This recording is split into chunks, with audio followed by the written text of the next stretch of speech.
Hey, this is BJ. Thanks for listening to our show's podcast. If you're a fan of all things geeky, you should check out my other podcast, BJ Shea's Geek Nation. We have new episodes every day, and you can check it out at bjgeeknation.com. Your wages are being garnished. We can stop that now. It's hard enough to pay your bills when things are good, let alone when a big chunk of your take-home pay is gone before you even get your check. I'm bankruptcy attorney Travis Gagne, and I can stop the garnishment and get the creditors off your back immediately, often the same day as our consultation. Both Chapter 7 and 13 provide bankruptcy relief, but choosing the right chapter is crucial. In a free consultation, we can create a plan to get your finances back under your control. The chapter you choose sets the tone for the next chapter of your life. Please contact me today at choosetherightchapter.com. That's choosetherightchapter.com. 99.9 KISW, the Rock of Seattle, teaming up with the Washington State Council of Firefighters again this year, and it's always a good cause. As we're into the holiday season, there are kids that just want to be warm, and it is cold out there. You know, we're going into the 20s, and there are kids that don't even have coats they can wear.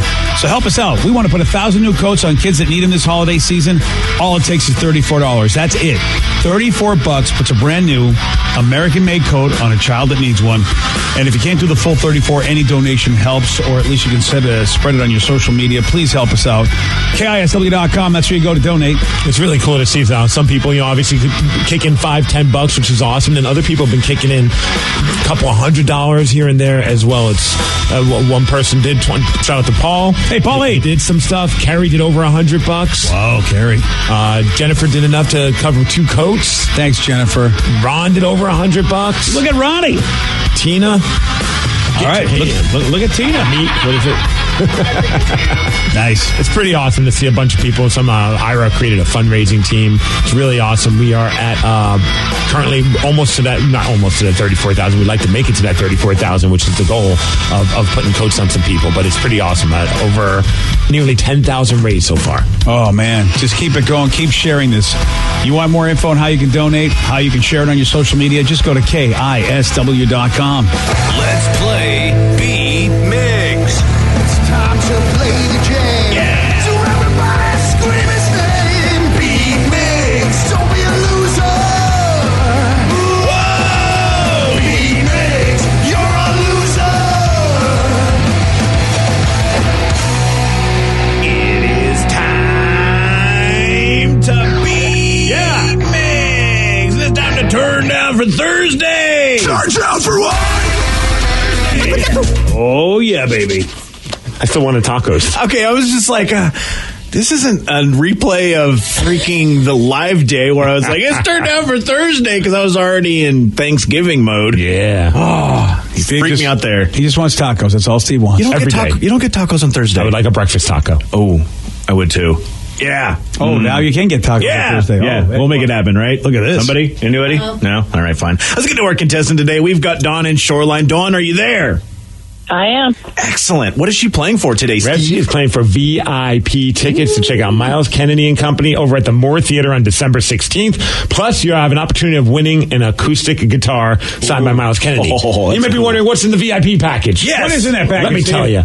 Early admission, sound check access, which is really cool to be able to see them just getting ready for the show. Also, a Q&A with Miles Kennedy, a photo with Miles Kennedy, Spokane's best Miles Kennedy, and a signed Miles Kennedy poster. If you want tickets to the show, you can get them now. Ticketmaster.com. All right, Steve, get out of here. For those playing at home, Dawn will have 60 seconds to answer 10 questions. Dawn, you can pass all you want, but you will only get 3 guesses per question. Are you ready? Let's do it. Featuring the image of a crown on its label, what brand of beer shares its name from the Latin word for crown? No. Pass. In the Harry Potter series, what birds do wizards mainly use to deliver mail? Owls. Yes. The flag of Norway is red, blue, and what other color? Orange. No. Green. No. Purple. No. What is the main color of the SpongeBob character Plankton? Yellow. No. Orange. No. Blue. No. Who played the title character in the 2003 movie The Cat in the Hat? Carrie. No. Mike Myers. Yes. Which Midwest state is known as the breadbasket of America? Kansas. Yes. How many players from one team are allowed on the field during a soccer match? 9. No. 8. No. 10. No. Who won a Grammy for his song I Left My Heart in San Francisco? Tony Bennett. Yes. What is Dr. Doolittle's special ability? Talking to the animals. Yes. What ice cream flavor is made up of chocolate, nuts, and marshmallows? Rocky Road. Yes. 1, 2, 3, 4, 5, 6. Correct. Not too bad. I like the way Dawn was all business. Yeah. She got through them. Got right through him. She knows how to play this game. Yeah, she does. And hopefully Steve still does. I mean, he's been playing it for a couple of years now. She could have used some of that Steve luck. Yes. That's the problem. She did the right thing, but unfortunately the gods did not give her this. So let's hope that Steve doesn't get the luck. Yeah. Hey, get the luck. Get the luck, Steve. I mean, later this morning we'll be getting the luck. All of her luck, that is. Oh, look at that. Steve, are you ready? Yes, sir, I am. Oh, yeah! Featuring the image of a crown on its label, what brand of beer shares its name from the Latin word for crown? Michelob. No. Budweiser. No. Has a crown on the logo. Yeah, no shit. Crown. Lowenbrow. Coors Light. Lowenbrow. No. Dawn, shut up. In the Harry Potter series, That's what rude. birds do wizards mainly use to deliver mail? I just went there, and my wife told me owls. Yes. Wow. The flag of Norway is red, blue, and what other color? Green. No. Red, blue, and white. Yes. What is the main color of the SpongeBob character Plankton? Orange. No. Green. Yes. Who played the title character in the 2003 movie The Cat in the Hat? Jim Carrey. No. Who played the title character? The cat. No. Damn it, Nice I was try. hoping. Mike Myers. Yes. Which Midwest state is known as the breadbasket of America? Texas. No. Arkansas. No. Illinois. No. How many players from one team are allowed on the field during a soccer match? From one team. 10. No. 11. Yes. Too late. Oh, come on. The music's still going. Okay, fine. I'll give it to you. You get 5 correct. You still lose 6-5. Woo! Congratulations, Don. You win. Good job, Dawn. Thanks, guys. Wow, I thought for sure when he got the soccer, he got Right? the Harry Potter, I thought he was going to be a winner. I know I spent too much time. Yeah. Didn't get to all those questions. Hang on that line, Don. We'll get you your prize. Can I ask a question about the beer one? Yes. What's the answer? Oh, I know it. Me too. Corona. Yeah.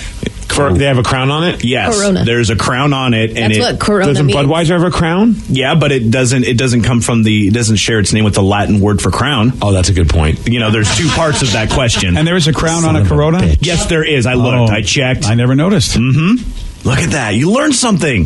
Damn it. Corona. Corona. I thought I got you. Yeah, well, you can't nitpick as well as BJ can there. No, I'm terrible at nitpicking. Well, yeah, I mean, it really would have been a tough nitpick because he did say it was Latin word. I missed that part. Yeah. Obviously. The Midwest state that is known as the breadbasket of America is Kansas. She got that one. She did get that one. She burned through a lot of them and got through them and was able to beat you, Steve. That's how you do it, man. All you got to do is tie or beat Steve. You get the prize just like that. Pretty damn sweet, Steve. Damn it. Of course, 2018 coming to a close. One of the things a lot of us geeks are looking forward to in 2019 is the last episode of the current Star Wars trilogy. And unless we're going to have another fight of whether or not it's a trilogy or not, but it's episode 9. Okay.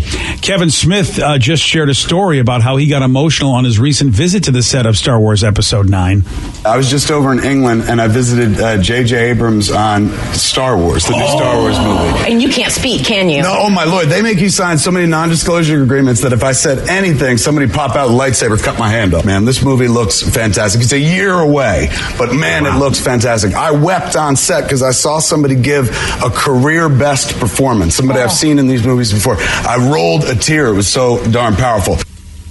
It was Chewbacca? Ooh. Somebody who's been in this series before, a career best performance. Well, that could be almost anybody, really. I mean, there's some young people in that. There are some young people in the Star Wars universe, and you could argue that, well, that could be a career best performance because they haven't been doing movies that long. Could be anybody. It could be it could be Daisy Ridley. It could be it could Finn. be one of the old guys, too, Harrison Ford. John Yeah. Boyega. Well, I think he's not going to be in it. Well, unless maybe a flashback sequence. Maybe Force Ghost Luke. Ooh. Ooh. I like that. Yeah, I wonder who it was. Maybe it's R2. Yes. Oh, R2, yeah. You know what? It could be a career best performance. Maybe he finally just says something he just starts talking. It'd be great if R2 just starts talking. I hope when the movie does come out that he does share who that actor is that he thought. Because, I'm not sure if I'll be able to pick out who has a career-defining performance. Yeah, I wonder if there are rumors. I mean, do we know, Rev, if Billy D. Williams is going to be reprising Landau? I think I thought I heard that. Let me check and make sure. Yeah, Kevin Smith also said the Star Wars set was the biggest one he's ever seen. Biggest set I've ever seen in my life. Like the dude's not directing a movie. It's like he's directing a small country. Yeah. Like the thing is so massive. And I sat there for a week and watched two scenes get filmed. One of them was absolutely amazing. I heard plot details and stuff. Movie's gonna be fantastic. And yes, it was reported in July that Billy D. Williams will be reprising Lando Calrissian in the upcoming Star Wars movie. Definitely Billy D. Then It probably. I wouldn't be surprised if he got to see Billy D. do some stuff. When you say career best performance, gosh, you feel like it's an older actor. yeah, exactly. And I mean, what has Billy D. done? Like how many movies has he been in? I know he's probably been in a lot of movies. I just not on my radar. I don't know. I'm like you. I don't know much what he's done. So this could be a big moment for him if he has like some serious dramatic moments in the film. Because the bar, not to be rude, but the bar is probably kind of low. I mean, I don't remember Billy D. Williams being in a lot of movies. I mean, he was Two-Face in the Lego Batman movie. Okay, I take it back. Forgot about that. Most of the stuff that he's been doing in the last forever has been the voice of Billy D. Williams in various projects. He was Two-Face in the Lego Batman movie. Wasn't he also Harvey Dent in the original? Yep. Oh, that's cool. Yeah, right? Oh, I didn't realize they did that. I like that Lego Batman movie. Hey, he was in one episode of Modern Family in 2013. I remember that one. How was he? He was good. Okay, good. He played Billy D. Williams.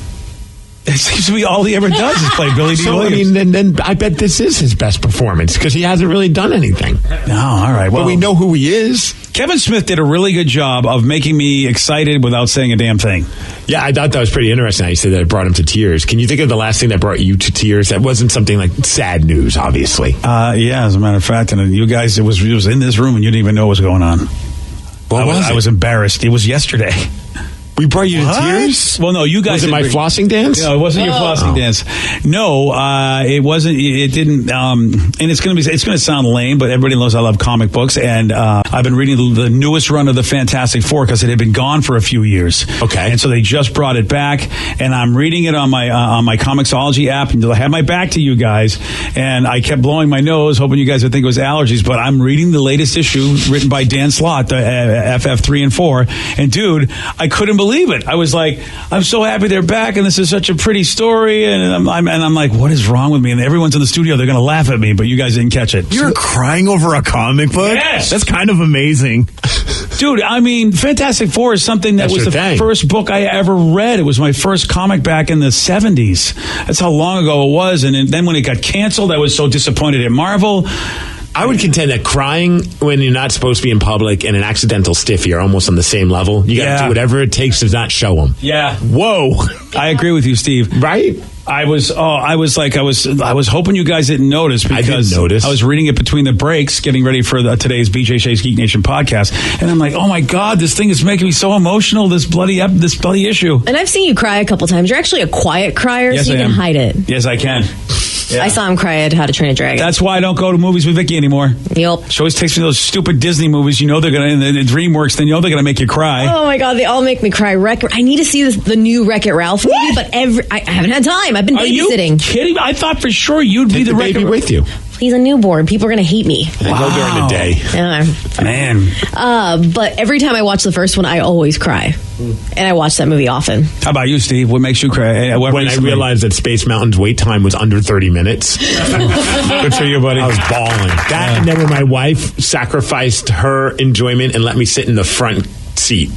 Oh, wow. It was a special moment. I got to sit in the very front for Space Mountain for the first time. It was mind-blowing. I didn't really cry, though. I'm trying to think of, like, honestly, the one that just always pops into my head, and it was like a struggle not to fully show it, but, I mean, there were tears coming out of my eyes. To go back to that Seahawk game against the 49ers in the playoffs with the tip, and realizing, we were there. My wife and I were at the game, and when that moment happened, and you could just feel the energy of the entire stadium just losing their minds, including us two, it was just such an emotional moment. moment. So did you cry last weekend when they did the reenactment? Yes, I did. Touchdown? Yeah. I cried laughing tears because I thought that was hilarious. So I have to say, I am really, and it's getting famous as far as, you're seeing the video everywhere on YouTube. Every time, people are just waiting to put the latest Seahawks celebration on YouTube. They're crushing it. Those guys are crushing it. I have to tell you, I wonder if they were inspired because they didn't do it this year, but I remember that last year, maybe because they got bounced out of the playoffs, but the Red Sox, the outfielders used to do the same thing. At the end of every game, they would do some sort of pantomime where two of them would film one of the guys, and then one of the guys would be doing something, and it reminds me of that. I love that kind of celebration, seeing the Seahawks do this. Super fun. The wide receiver corps are just having a blast out there, and it seems like Tyler Lockett might be kind of the dude that's leading the charge with all these fun end zone celebrations. The best one was at the last game when they did the Macarena, but then you saw one of the guys before it all started practicing and trying to get ready for it. Yeah. How much fun those guys are having is very infectious. And, there's something to be said. That shows a brotherhood right there. And, man, when everybody was just down on the Hawks, these guys were doing their dances, having fun. And now look at them now, Steve. So he says, when my pizza got delivered with pineapple and Canadian bacon, it brought me to tears. Yeah. Oh, because it's such a delicious pizza. You know that God has gifted you, Danny. Somebody said, did Migs just say he cried with just a tip? Yes. Damn it. How about you, Rev? Actually, it was this morning. I got a little misty-eyed. Right now we're in the middle of Carl's Miss, where I post a picture of Damn It, Carl, Get in the House. Are we calling it Carl's Miss? We have been calling it that. It's been for the last 3 years I've been doing this. A new Christmas picture of Carl on his Instagram account every single day up until Christmas. See, I don't follow Instagram that much. I'm so happy I don't. You're rude. But I was looking back at when he was a teeny tiny kitten, and it was really cute, and it was so adorable, and I loved it so much. I'm about to cry from listening to this. Yeah. Should we ask Danny? Was it just 2 minutes ago? Well, what makes me cry? Everything. Yeah, everything, yeah. Oh, I know what made Danny What was the cry. last thing that brought you tears? I think I can pick it. Oh, I think I can too. Yeah, you and I both know. Oh, yeah, this is a no-brainer. This is such a no-brainer. And if this didn't make you cry, you know what? You're a horrible person. I think I know. Oh, come on. How do you what the not hell know did you this? share on every damn social media yesterday? Oh, that didn't make me cry. That made me so happy. You didn't cry? No, I didn't cry. I got teary-eyed. I did too when I saw your little girl who's in another state made a whole batch of cupcakes with candles, and they were for you. You weren't going to get to eat them, but she celebrated anyway. It's a tradition. She does it every year. Dude, that didn't make you cry? It didn't make me. It made me feel really good, but I didn't get to tears with it. It brought tears to my eyes because I'm like, this kid is teasing us with cupcakes that we can't eat. I know. I was pissed about that too. Yeah. I'll have her send them in the mail. They looked really good. Yeah. Otherwise, she's a terrible child. Yeah. And I have to tell you right now. But who got to eat those? Look at Steve. Steve was like, I need to know. That's like the ultimate tease. I know. Cupcakes go. She's a little kid. She can't eat all 8 of those. Imagine I'm FaceTiming you guys. I'm like, check out my awesome cupcakes, and none of you get to enjoy them. Yeah, I know. I felt badly about that too. I felt badly that I was thinking of that as opposed to this is a nice father-daughter moment. No, she eats them and then my mom eats them. So yeah, my mom I think likes desserts more than you guys. So. Oh, I would love your mom. We have to talk. All right. Yeah. You're going to hit on my mom? What's happening here? No, all she got to do is just, I'll hit on her only just so she gives me sweets. Oh, okay. That's all. It doesn't have to it can be totally platonic as long as she continues to provide the sweets. Fair enough. So it wasn't that. What was it? I think the last one was probably when any concert I go to that I haven't seen the band in a long time, and they walk on stage, I get really emotional. Like, it's just like, oh, I grew up with this band, and now I get to see them live. And I don't know, it's like an emotional thing for me. Music. I can see that. So did Billy Joe make you get all teary-eyed when... Joel Madden from Good Charlotte, yeah. Joel Madden? Yeah. Oh, boy. Last time, I hadn't seen Good Charlotte in like 9 years. And that's a good thing. Wow. Shots fired from Steve. Yeah, it is. What about your daughter, the birthday girl? Oh, all right, birthday girl. Get in here. Tell us what made you cry the last time. Yeah. Yeah, that's a tough one. I can't believe that you were tearing up and we didn't even know it. I know, we dude. could have held you and held you and I know and made you feel better and told you life is going to be okay, BJ.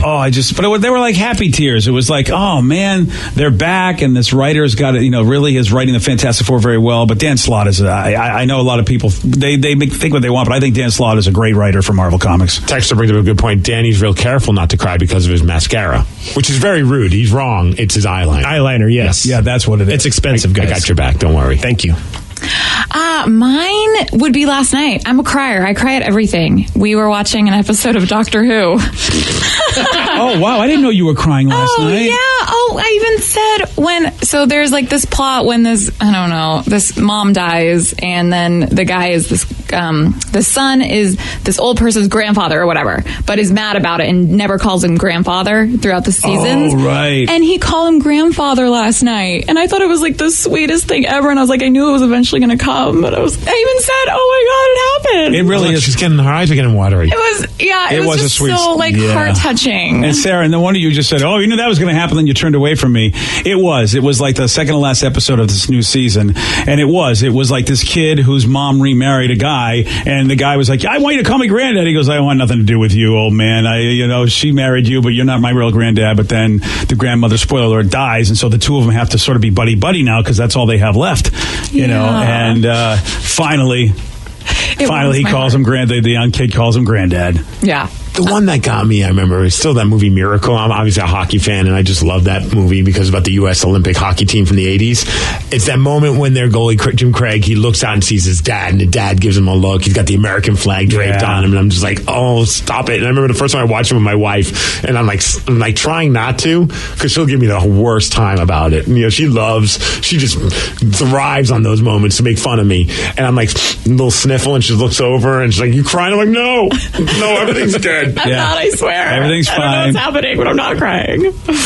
Yeah, that is a tough. I mean, I think for a woman, it's like it's a little bit more accepted for you to cry in public than it is for guys. So, like Steve said, two things: crying and stiffies. It's just hard. You don't want people to see. You don't want people to see you doing either. Yeah. Oh, that reminds me of Glow at in the first season when the dad comes to see his daughter wrestle, even though he didn't want her to wrestle, and he's supporting her. Oh God, I cried like a baby because I'm just like, he's supporting her, and even though she's doing her own thing, and it's not what he wants. Like any kind of father-daughter type thing always gets me. Yeah, the father-sibling thing is a thing because that got me with episode 6, Return of the Jedi, when Vader, who was perhaps the worst father ever, finally does step up to the plate when the bad guy is killing his son.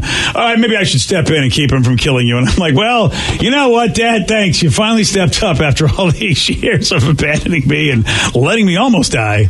So we brought up a good one yesterday's speech by George Bush about his dad passing and how he's holding Barbara and his sister's hand in heaven. Dude, that was heavy. Whatever you thought of George Bush, man, you're absolutely right, Steve. That was powerful. And I also thought it was cool. And I really, I thought it was cool that they're having fun showing that George Bush and Michelle Obama have been trading candy or whatever for a while behind the scenes. It's like an ongoing thing now. Yeah. And it's like old, actually, I guess they're like old cough drops or something. But she had so much nice things to say about George W. Bush. And they are obviously bitter rivals as far as party goes and everything, but man, it's just nice to see some class in politics. You don't see it a whole lot. And a human moment. Yeah, both moments. George talking about his dad and Michelle Obama talking about George Bush. I just thought it was fantastic, especially with the climate the way it is today. Awesome stuff. One person says, I'm a football coach. Last week we had our end of the season banquet. I got misty-eyed saying goodbye to some of the players that I've coached since they were Pee Wee League. Now they're all seniors and moving on to bigger and better things. It was a very emotional moment. Oh yeah, it's pretty cool. Yeah. Well, speaking of sports, how about this, man? And this could have been an emotional moment for some people who just hate to see the football is over after the Super Bowl. The XFL is coming to Seattle. They're going to be playing at CenturyLink Field, and they're legitimate about this. They don't want this to be a joke. We're going to chat with the commissioner of the XFL, Andrew's dad, Oliver Luck, at 7:20 on The Rock. BJ and Migs, mornings on The Rock, 99.9 KISW. 99.9 KISW, The Rock of Seattle. BJ, I'm very excited. This man is part of the group that is bringing back the XFL, and it's coming to Seattle in 2020. Please welcome to the show the commissioner and CEO of the XFL, Oliver Luck. Good morning, Oliver. Good morning, Steve. Good morning, BJ. How you guys doing? We're doing very well. We're actually awesome. we're actually doing excellent because of the fact that I know you did a big city search. There was a lot of cities that you guys were scouting out to put a football team for the XFL, and I feel as a city we're very honored because for a while Seattle was not considered a sports town, and yet you made us one of the top 8. I appreciate it, man. Well, I'll tell you what. Over the years in my professional sporting career, right, as an executive, I've been involved with the Houston Dynamo, and we went up to play the Sounders a number of times. playoff games. Phenomenal atmosphere, unbelievable. Of course, I remember going up when my son was playing at Stanford and going to UW games. Great atmosphere, right? Place was rocking. And, needless to say, I've been out for Seahawks games, and you guys know what it's like. It's the loudest venue in the world, I think. So, I've always been incredibly impressed with just the passion and the collective effervescence that exists when you get, the Seattle fans together. So, and listen, other leagues, I've paid attention as well. Your guys are on a roll. There'll be a third professional sports franchise announced later, I think, coming to your city after the NHL and the XFL. So I've always believed Seattle may be the best, quite honestly, sports town in the world. Are we getting I'm stoked. Are we getting a pro curling team? Yeah. Oliver, I have to say something right now. We're hoping, but you said it with such confidence, like we're going to get it, right or wrong that happened to us 10 years ago. You really feel confident that actually the hoops are coming back too, huh? Well, that I don't know. I don't want to lead anybody on, but it's just amazing that you had the big NHL announcement, the big XFL announcement. That's pretty good. You're batting 2 for 2 for just 1 week. I bet you guys were like, this is great timing. The NHL just gets announced coming to Seattle, and then you have the big press conference, and all of a sudden it's just like sports is all over everyone's minds here in Seattle. Well, I'm going back to what I said. I truly believe Seattle may be the best sports town in the country. I'm not sure what it is, if it's the water, something in the water, or just the vibe that exists. But it's really a phenomenal sports town. We're very excited, and we've had a great. I have to mention we've had a great sort of reception from Seahawks executives, from the guys at First and Goal that operate the building. It's we've been welcomed with open arms, which is really, really nice. And Oliver, we're talking to Oliver Luck, who is the commissioner and CEO of the XFL, which does return in 2020. Seattle does have a team. It's going to play at CenturyLink Field. You can put a deposit down now for season tickets. You want more info, go to xfl.com. Oliver, of course, the big question, a lot of us do remember the XFL from the past, and it was a fun league. I enjoyed it, but I know that there was just a lot of folks that said, look, this isn't football, and even some people thought it might have been a little disrespectful to football. That's why I love that they tabbed you, because you're a guy who I know has a tremendous amount of love for the sport that you played in, the sport that your son plays in. And I think I feel like if you're at the helm, this is going to be a serious venture. Well, football is something that's very important to the American fabric, if you will. It's sort of woven throughout, our American life. And, one can innovate, clearly. Football is not perfect. There are things we can do, I think, little things to improve the game and make it more interesting, more exciting, give it better flow, better rhythm, all those sorts of things. But what you never want to do is demean the game, right? Because Americans love football. It's our most popular sport. And you want to make sure that what you do in terms of innovation is also going to be good for health and safety issues, right? We know a lot more in 2018 about, brain health than we knew in 2001. Yeah. So, we're going to do this very seriously. Vince, I think, is totally on board with the approach that we're taking to build, a league that is going to be up-tempo, upbeat, exciting. By definition, football is rock'em sock'em. Go down to a sideline for a college game or a pro game, and you see the size, the speed, the physicality that exists. So, it's going to be great football. We've got a few twists that we're going to be, unrolling or rolling out, I should say, over the next couple of months. But we're very excited because the game that people will see will be a high quality game that will be very familiar, obviously, to the football eye. Now, you mentioned there's going to be some twists. One thing that I did love about the XFL back when, it was the scramble, the sprint to get the ball. Have you thought about keeping that? Well, I'll tell you what. Yes, we have thought about keeping it, and the answer is we're not going to keep it because it's dangerous. In today's world, it's a little dangerous. In today's world, based on again what we know about brain health, you can't sort of offer up two guys running 40 yards, smashing into each other. In fact, the first time I think they did that, a guy broke his arm and was out for the entire year. I believe you're right. Yeah. Did you watch the 30 for 30? That was an incredible 30 for 30 about Vince McMahon, Dick Ebersol, and the XFL. And what did you think of it? Yeah, it was very well done. Charlie Ebersol, Dick's son, put that piece together. There were some good things that came out of XFL 2001. The Skycam, was a really cool innovation. Yeah. The sideline reporter. I don't know if you guys remember how controversial that was. What? A journalist on the sideline talking to a coach during the game? This is unheard of. Oliver, I totally forgot about that. You're right. Now it's standard fare. So I'll tell you what, Vince is a very creative guy. He's got really interesting ideas.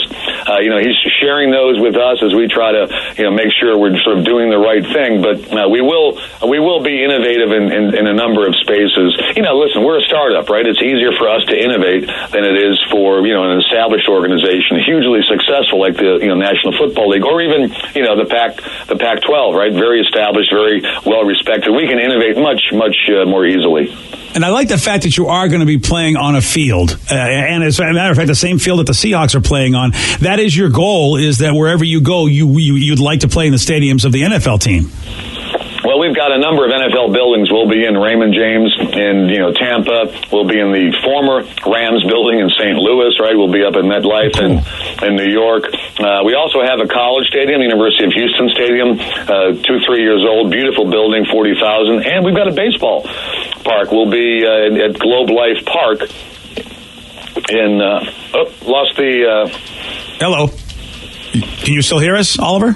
Yep. Oh, all right. Hello. I think he can. Here. No, I'm sorry. I'm back. I lost you for a second. There we go. We're back. And so you said there's a baseball stadium. What city is that you guys are playing football in? That'll be in the Dallas-Fort Worth area, Arlington, to be specific. Oh, wow. Okay, there we go. Globe Life Park, which is where the Texas Rangers are playing. They're moving out into a new building, so we'll be the first tenant in there. And the other thing I'll mention is we also have a couple of MLS buildings. We'll be at StubHub out in L.A., of course, where the Galaxy play, and now the Chargers, temporarily. And then we'll be in Washington, D.C. at Audi Field, which is the brand new home of D.C. United, a beautiful 24,000 seater right downtown next to the Nationals ballpark. So we've got a sort of a different kind of a collection, if you will, of stadiums. But I'm very excited about, CenturyLink. We'll scale it initially like the Sounders do, and that's just a great building. And, there's so many sort of positive vibes that I associate with that building, given the success that the Seahawks have had, over the many, many years. Yeah, absolutely, and the Sounders. I mean, it's that place. Right. That place is rocking. So there's going to be so you guys are going to be sharing that building. The Sounders and you guys will have to they'll have to work that out. But there's going to be that part of our town is going to be rocking for a lot of months out of the year now. Well, it's exciting. We'll have relationships with the Sounders, obviously, with DC United, with the LA Galaxy. I'm a former MLS guy to a certain degree. The 5 years that I spent running the Houston Dynamo when we brought them down from San Jose. So we wanted to have obviously good relationships with not just the MLS teams, but the NFL teams in the markets, all the professional sports teams in the market. I think, the rising tide in terms of professional sports lifts all boats, and we firmly believe in that and want to be a part of that. And we're talking with Oliver Luck, who's the CEO and commissioner of the XFL. And one person texted about it, and I love the slogan of less stall, more ball. And one person was saying, they talked about speeding up the gameplay. How do you plan on doing that? Are you going to cut the play clock in half? What's going on from John and Puyallup? So, John, I'll tell you this. We're looking at a 25 or a 30-second clock as opposed to the 40-second clock. We're looking at fewer timeouts, whether they're coaches' timeouts, or television timeouts.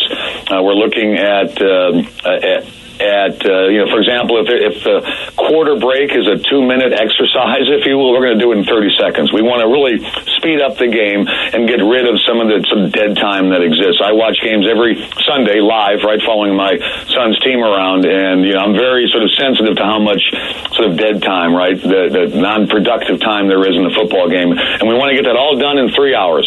And Oliver, I don't know if I read this somewhere. They're saying that if teams actually went for the 2-point conversion more these days in the NFL, actually it would be much more successful. And this study said, I don't know why they're still kicking the extra point when they should all be going for the 2-point conversion. A lot of people just said we should have the extra point as a gimme. Are you guys going to look at that part of the game? That's part that we've looked at. We haven't made any decisions about the extra points, but we're mulling over some different options. So we're trying to be as creative as we can without damaging the integrity of the game that we all sort of know and love. And Oliver, I know we got to let you run, but you mentioned your son Andrew, and I was hoping I could ask you a very stupid question that involves your son. Shoot. All right. Do you give your son a hard time about his beard? No. Okay. No. Just curious. His mother does, though. My wife does. So we take care of that in the family. She like, shave that thing. Come on. Yeah, I guess that would be mom's job, wouldn't it? Yeah, that's right. Yeah, that's a good point. Oliver, thank you so much for considering and making Seattle one of the cities. And with you in charge, man, I'm really excited to see what this league does. Well, thanks very much for having us, guys. Appreciate it, Steve. Appreciate it, BJ. And I'm really good with the T-shirt cannon, so if you need a guy, I'm there for you. Oh, there you go. There you go. Take care, Oliver. Thank you. Oliver Luck, Commissioner and CEO of the XFL, and it comes to Seattle in 2020. We're one of the teams. And, LA, DC, they picked some really good teams. It's cool that we're in that first 8. I don't think he's going to let me shoot a T-shirt. You don't think so? When he finds out you're the backup to the backup goalie for the NHL, he will. Yeah. You didn't drop that. You should have dropped that. I could be the backup to the backup T-shirt cannon guy. That's what you should to the mascot. You're almost a guy. What are you talking about? You're almost a hockey star. Here I am. That's the only reason why I want to have him on. Yeah. Is to get in good so I could shoot a T-shirt. Don't you know what? We'll keep trying. All right. We'll keep trying. You'll be the T-shirt guy. You will. You'll be Cannon Boy. Jimmy Kimmel, I don't know if you heard this. He got busted. He just got busted for allowing his kid to poop in another celebrity's backyard. Okay. You're going to hear what happened at 7:47 on The Rock. Today's podcast was brought to you by Travis Gagne, bankruptcy attorney. He's here right now and has agreed to answer more of your questions about bankruptcy. How much does bankruptcy cost? Usually with my office, we do a flat fee that includes all your court costs, filing fees, credit counseling, credit reports, and one cost. In Chapter 13 cases, that usually starts at about $900. With Chapter 7 cases, the total cost, including all your court costs, attorney fees, is usually about $1,500. We offer payment plans on Chapter 7, so you can start a file with my office for as little as $200. You can send your creditor calls to us. We'll take your creditor calls while you gather up your information and make payments on the rest of the fees. With Chapter 13 cases, we can make payment arrangements in most cases as well and get your case filed even sooner in a Chapter 13 case because of the reorganization aspect to it. Thanks, Travis. If you have more questions about bankruptcy, you can reach out to Travis anytime at choosetherightchapter.com. That's choosetherightchapter.com. Thanks for listening.